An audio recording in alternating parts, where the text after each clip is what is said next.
Kita beralih ke Jawa Timur, Tribuners, Bupati Ponorogo Sugiri Sancoko yang diperiksa atas kasus dugaan pemalsuan ijazah. Pemeriksaan berlangsung di gedung Ditreskrimum Mapolda Jatim dan ia masih berstatus sebagai saksi. Sugiri mengaku akan kooperatif dengan proses hukum yang sedang bergulir. Rekan jurnalis kami, Luhur Pambudi, wartawan Tribun Jatim akan melaporkan selengkapnya untuk Anda. Halo rekan Luhur. Halo sore Dea. Ya, selamat sore. Rekan Luhur, sejak kapan laporan atas dugaan ijazah palsu Bupati Ponorogo ini dibuat dan siapa juga pelapornya?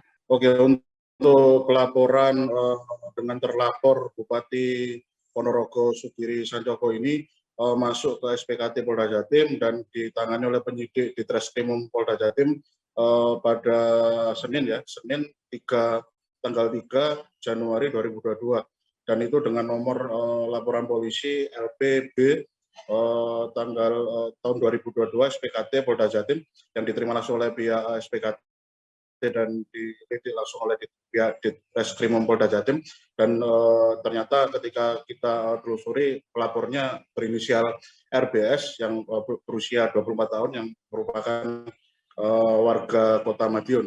Jadi laporan itu dibuat 1 bulan yang lalu, jadi awal tahun Januari dengan terlapor pihak Sugiri Sancoko yang ternyata merupakan Bupati Ponorogo dengan bunyi laporan atas dugaan kasus tindak pidana manipulasi surat yang dalam hal ini adalah konteksnya adalah ijazah palsu semacam itu. Ya.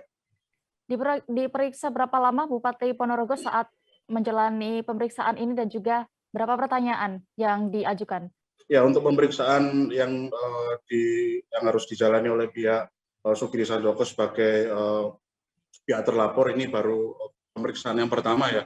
Sebenarnya diagendakan pada tanggal 10 Februari kemarin, tapi karena ada suatu semacam insiden atau semacam pergantian jadwal yang memang tidak bisa dari pihak Sugiri untuk hadir memenuhi panggilan pemeriksaan tersebut akhirnya diubah pada tanggal 15 kemarin dan pemeriksaan itu berlangsung sekitar kurun waktu 3-4 jam dan Sugiri menyampaikan jikalau dirinya dicecar sekitar 20-30 pertanyaan.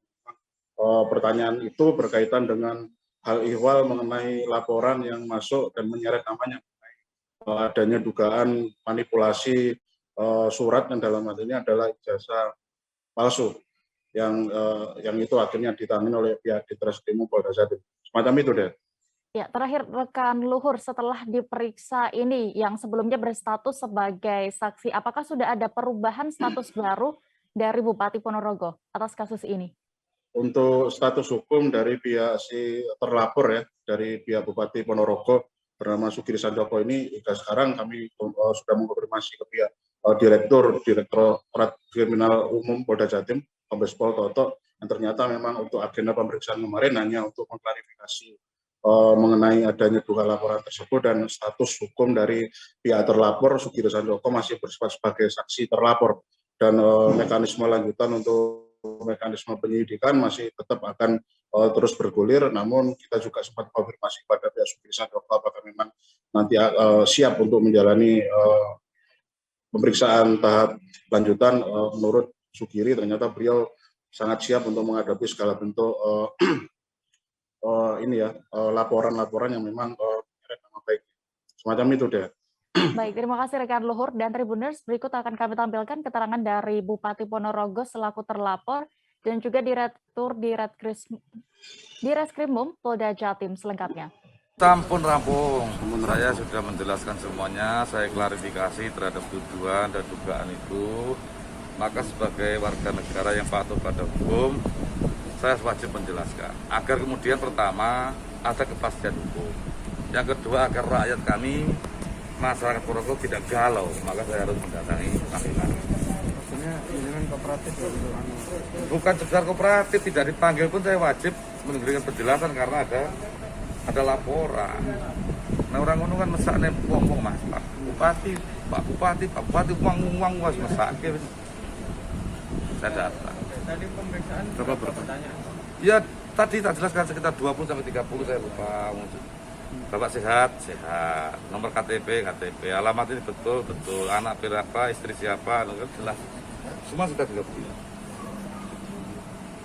Pak, terkait laporan ini apakah Bapak juga ada unsur politik atau bagaimana? Saya tidak boleh menduga-duga lah, namanya juga orang lapor kan boleh, mau mencari panggung boleh, mencari makan boleh, mencari apa saja boleh, yang penting terkait masalah 23 untuk hasil nanti akan kita sampaikan juga. Itu terkait ijazah palsu yang digunakan untuk mencalonkan bupati ya Pak? Nah, nanti masih kita klarifikasi. Statusnya Pak Sugiri ini masih saksi ya? Oke, cukup lah ya, karena masih klarifikasi. Terima kasih sudah nonton. Jangan lupa like, subscribe, dan share ya.